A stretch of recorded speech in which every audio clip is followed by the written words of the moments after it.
So yeah, I'll be working on that probably this evening, so the stream will be a bit shorter. We're actually straight into a game, that's fine. I actually planned something interesting today, which you might check out now. Oh, Roskmek's on the other team. Roskmek's pretty good, though. In the last game we played against him, he was feeding like crazy. Our last pick, okay, that's fine. And we're not banning, so we can kind of chill. I'll just say I fill. There we go. Now we have complete permission to leave the draft and not pay any attention. It's great. Okay. So, 1 second here. 1 second. Oh my god, I've got so much junk in my stream setup. So what I did, I thought this would be kind of funny to look at, is I went through the Reddit front page and I picked out like 3 good posts, or, well, not necessarily 3 good posts, but 3 posts I thought were pretty interesting. We could take a look at. I thought this would be a fun way to start the day, see what's hot and new on Reddit. And whether it's good or not. Good morning, everyone. Good afternoon. Oh, sorry, it is good afternoon, but my sleep cycle and timing is all weird, so for me, it's basically the morning. Okay, so this guy, I thought this was interesting. It's like a flowchart. I didn't actually read this, and I probably won't, but here's the flowchart. It'll be funny to look at, and we can give some like genuine feedback as well.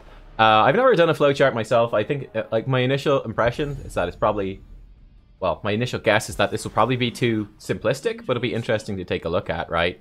So, team fight ended. What just happened? Okay, so it starts off... It kind of starts off with either should I get mercs or what just happened. All right, so let's go with let's go with mercs first, actually, because mercs is like its whole chunk to its own over here, which is kind of like large.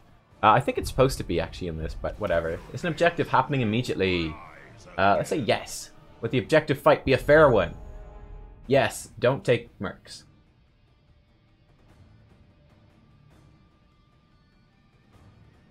What? Okay, I don't get that at all. All right.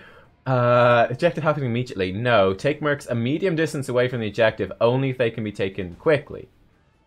Why does it matter if the fight is a fair one here? Might be over on the objective thing. We'll look at those in a second. Alright, looks pretty good so far.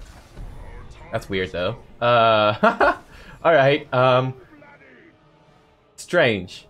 I don't think it has anything to do with fair. It's more to do with, like, your ability to take the mercs, and how that would impact upon getting to the objective.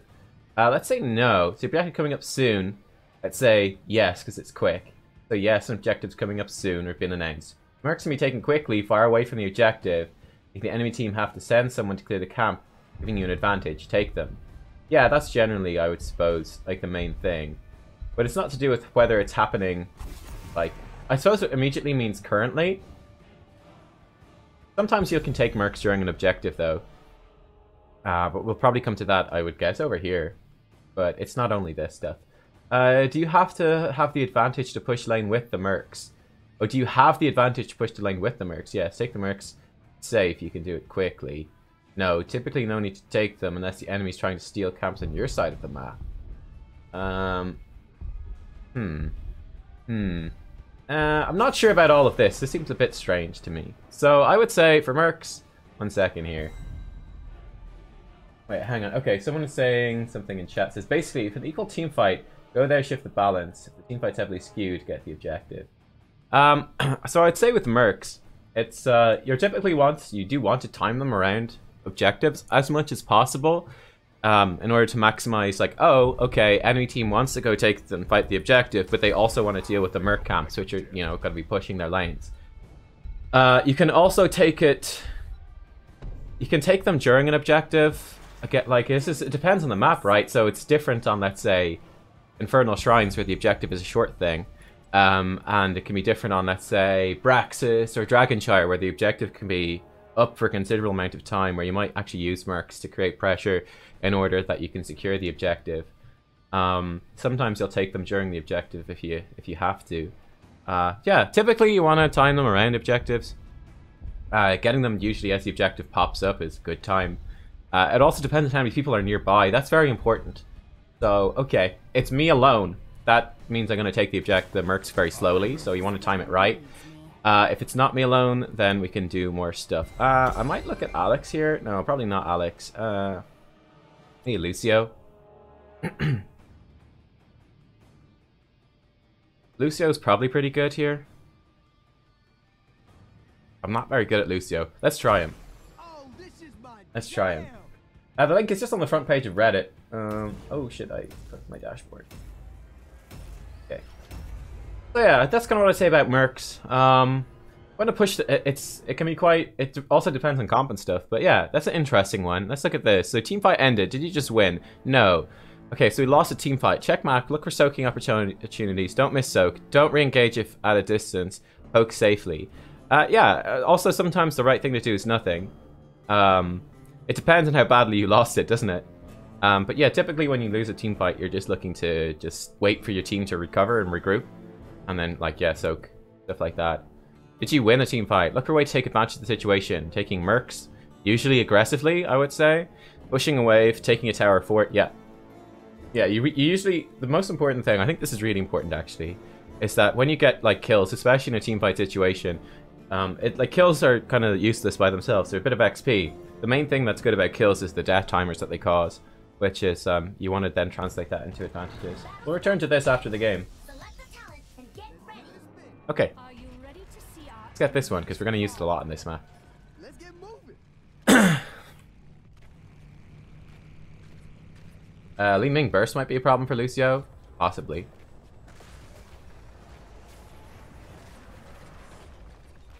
Combat starts in 10 seconds.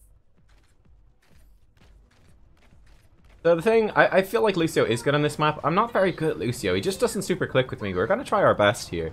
One of the big things for me, I don't know, it just doesn't quite click. But I think he is good on this map. If you do go late game on this map, this is one of the interesting ones. You tend to get a lot of value out of Lucio healing because you tend to be stacked up very much. I shouldn't be hitting him while that's on. That's silly. I'm just gonna heal up that cow. Because your team tends to be stacked up, you tend to get a lot of value out of Lucio auras.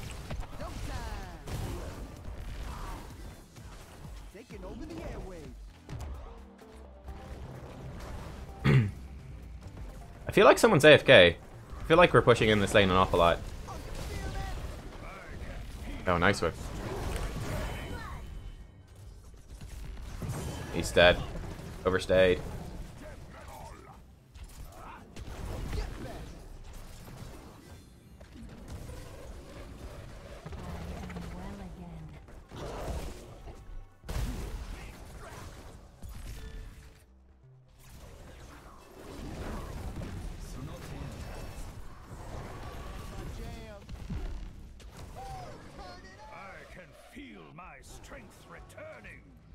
That was a bit of an overstay there by our team, but oh well. Everyone's full HP. So I'm gonna just try heal. If you do go late game, then obviously like Lucio AoE heal. Whoa, we old. Power slide for wave clear, boys.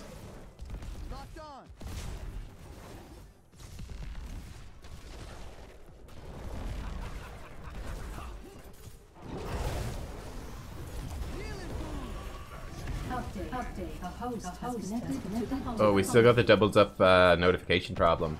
Alright, I'll investigate that after this game.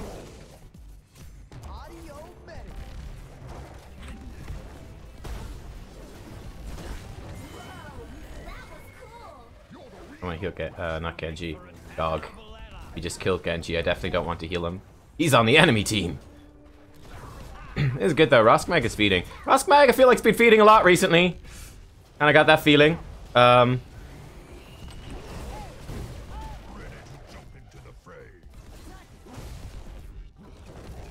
Uh-oh. Ow. Please leave.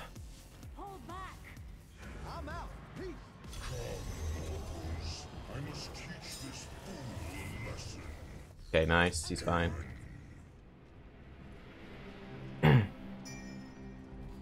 Okay, this is very telegraphed. They're almost definitely going to invade.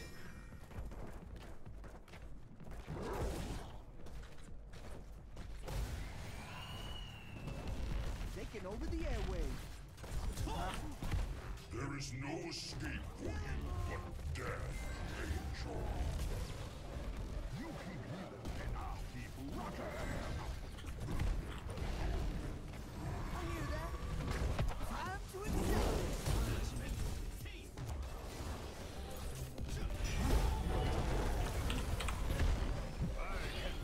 Ooh, close.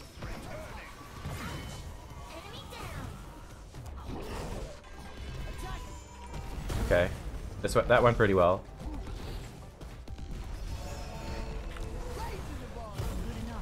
That went very well. Nice. Nice, nice, nice. Sonya's even still soaking. We're a level up. This is really good so far. I like it. I like it a lot.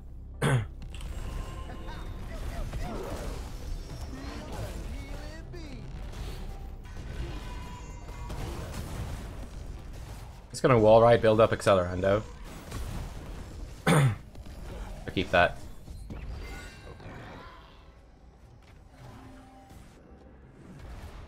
Choose a talent.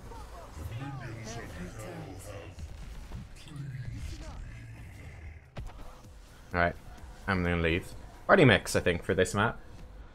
We're gonna stack up party mix super fast because we're basically gonna be with 3 other teammates all times, which is great. This is gonna do a lot of damage as well. This should be pretty good. Actually, I shouldn't really destroy these because I can use them. Oh, I wanted to boop him. Didn't quite get it.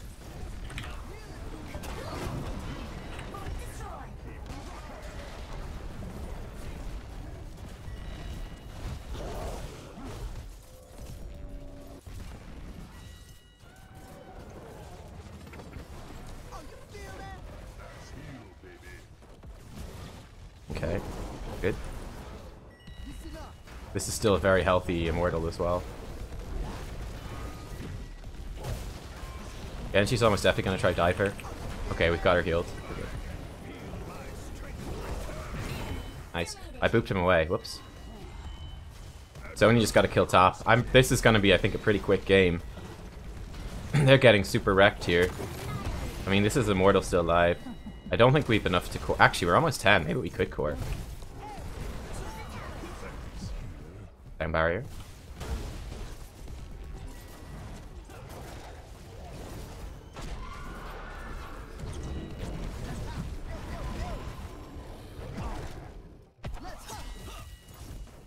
What? Okay.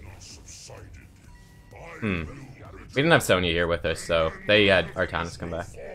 So right now, we could potentially race this, because I'm going to boop them all together. Make Greymane's job a little easier. I don't know if it actually matters, but you never know. Also, I should be wall riding. There's no problem in taking that now. So in this situation, okay, let's talk about Mercs. So we took this Merc camp as the objective was starting. The danger with taking this first Merc camp was that it was very obvious that's what we're trying to do. We all Hearthstoned.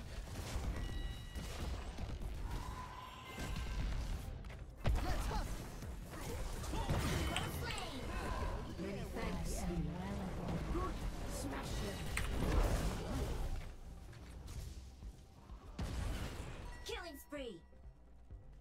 Okay.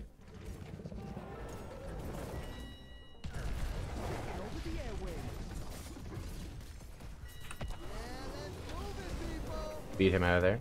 Same with him. Okay. Start healing. I don't know why I booped him there. It's kind of silly. The cooldown's so short I can get away with it, I guess. Oh boy. Okay. Taking their Merc camp. Yeah, let's do it. Again, this would normally be very aggressive, but we can get away with it. Why? Because they're not level 10. We're so far ahead that we can just run over them.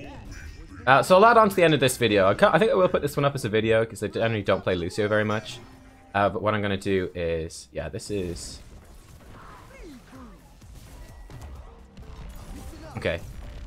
So it's got to push top anyway. We're not in any danger. Not really.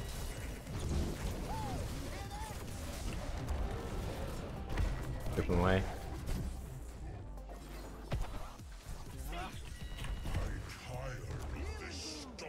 Okay. Fine. No danger, no danger. Heal him up. Oh, Sylvanas going pretty deep. Okay, nice. Didn't hit me, good. Alright, good. So I'll cover that whole like flowchart thing at the end of this as well. For your informational purposes, I would imagine we'll end off of this. My god, we got so far ahead. That is disgusting on this map. Holy hell, we got so far ahead. Sonya just kept killing Artanis. Sonya actually does counter Artanis in lane. I know, because I don't like playing Artanis. And there's been a couple of times I tried to make an Artanis video. On this map, actually, I was like, oh, Artanis is good on this map. Then they pick Sonya. I'm like, oh shit, that was not fun. Let's get hardstyle. I guess. Amping it up. He might try dive me. Oh god. Yeah, this is bad, alright. Get armor doing this at least. Okay, now I'm healed. I'm gonna save my ult for when they get 10. They're gonna try one big fight with Dragon Blade, which is their comeback. If they get 10. They will get 10.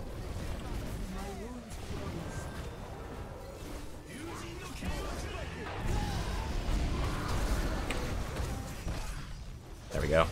Wrecked him. Got decked and wrecked.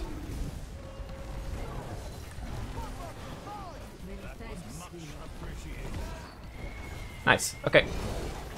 GG. Good game. Well, good for us, bad for them. Lovely. Lovely. Ooping is fun. That's the main thing. Yeah. Yeah. Yeah, Sonya just wrecked that lane up top. What? We didn't get to... What? What? Blizzard, please. Come on. I heal 50% more than similar players, Blizzard. Why am I not on the MVP screen? Look at all that healing, Blizzard! What is this? What is this? Okay, so anyway, Accelerando, off the wall, party mix, sound barrier, hardstyle. What are the other... I don't even know. Oh, yeah, Rejuvenescencia. Bring it together is pretty good as well, but typically Rejuvenescencia. Then bonus track, so you can just like double healing boost in a row. Pretty good. Bossa Nova's pretty good too. So both are good options. Anyway, before I hit play, let's just take another quick look at this this flowchart thingy. Let's finish it off here for the video, since that was such a short game. So, yeah, this stuff was cool. Objective started. Is enough of the team there to fight the enemy fairly? Let's say... Okay. That's an interesting question in the first place. Well, let's look at the answers first, then let me talk about it. Say yes, poke safely until the tank engages, team fight ensues. Say no, poke safely. both answers the same. No, wait near objective until a fair fight is achieved. Okay, I disagree with this one. Number one. Don't forget to oh yeah, I'll fix the notifications as well. Okay, so number one. Is there enough of the team there to fight the enemy fairly? I'd say there's actually, well, three answers. That no, yes, and then no, it's a better fight for us. Okay, so we outnumber them, or we've got talent advantage or something. When you've got talent advantage, you typically want to be pretty aggressive, taking that objective. You want to be pretty aggressive about searching for fights. If the enemy team tries to fight you for the objective, you've got the talent advantage, so you can set up a stronger fight for yourself. So that's what you want to be doing. If there is going to be a fair fight, things get pretty interesting. And actually, let's say... before we go to the fair fight, let's actually deal with that last. Let's deal with it when you're behind. So he's saying, no, okay, we're not going to be able to fight them fairly. Poke safely and wait near the objective until a fair fight is achieved. No, this is wrong. So it depends on... I think one of the big questions to ask is, okay, even before the objective starts, maybe he covers it over here, but let's say the... okay, we're going into the third shrine on Infernal Shrines, you know, in about a minute. What you should be asking yourself, a minute, 2 minutes, well, probably 1 minute before you're going into it is, okay, are we going to be able to fight for this objective? Or are we going to be at a disadvantage for the duration of it? So we want to look for different things. So, for example, maybe the third shrine is a bad example, because I don't know how it syncs up to levels. But let's say, okay, the enemy team has level 10. We're not going to be able to fight this objective. We're only level 8. What do? We're going to set up to soak the lanes, soak the map, knowing that the enemy team will have to send a minimum of one person to the objective to actually do the objective. We can perhaps take a merc camp by outnumbering them, just like knowing where they are in the map, that sort of thing. We're going to look for ways to make the most out of not being able to fight for the objective. So yeah, that's really important. There's lots of different things. Like, if you're going to lose the objective, there's no point in sitting around a losing objective, just like, all right, let's just chill around a losing objective. You want to do something. So you always want to be at any point in the game doing the best thing possible. So you want to be doing other things. So in theory, like, if you're just going to lose an objective, you just want to soak all the lanes, maybe grab some merc camps, that sort of thing. You can also poke sometimes to slow them down. Depends. Yeah, I mean, if you are going to be taking a fight, if your intent is to take a fight, you're saying, okay, this is a winnable fight, we're going to try take a fight here.